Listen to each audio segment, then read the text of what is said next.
लोग खबरें चलाते हैं आपने दिनेश से शादी कर ली है, क्या सच्चाई है इसमें?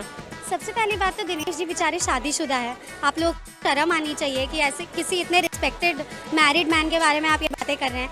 और दूसरी बात, शादी करूंगी तो सबको बताऊंगी, सबको इनविटेशन दे के लिटरली शादी करूंगी। आप लोग टेंशन मत लीजिए, अभी तक मैं शादी नहीं हूँ, आई एम सिंगल।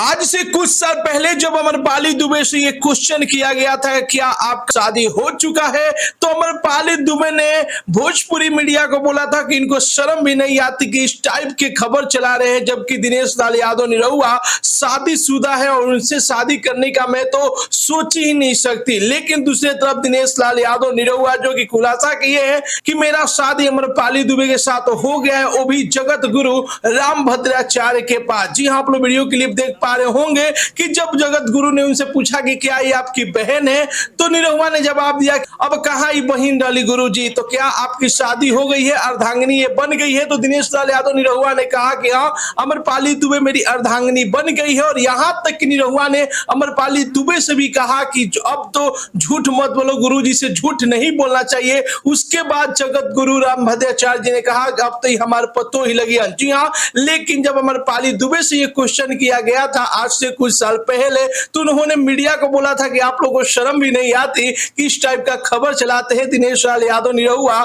शादीशुदा है, मैं उनसे शादी करने का सोच भी नहीं सकती। लेकिन दूसरी तरफ देखा जाए तो खुद दिनेश लाल यादव निरहुआ ये खुलासा कर दिए हैं कि मैं अमरपाली दुबे के साथ शादी कर ली हूं। आप सभी को मैं बता दूं कि दिनेश लाल यादव निरहुआ की पहली पत्नी का नाम है मनसा देवी और रिपोर्ट के माने तो इनके 3 बच्चे भी है। जी हाँ, 2 बेटा और 1 बेटी है। इसके बाद भी दिनेश लाल यादव निरहुआ जो कि अमरपाली दुबे के साथ दूसरा शादी कर लिए। फिलहाल में इस रिपोर्ट के बारे में, इस खबर के बारे में आप लोग क्या है कहना, हम अपना राय जरूरी कमेंट बॉक्स में बताइए। और साथ ही साथ इस वीडियो को ज्यादा से ज्यादा लाइक कीजिए, ज्यादा से ज्यादा शेयर कीजिए। मिलते अगले वीडियो में एक नया न्यूज के साथ, तब तक के लिए बाय बाय, टेक केयर, जय हिंद।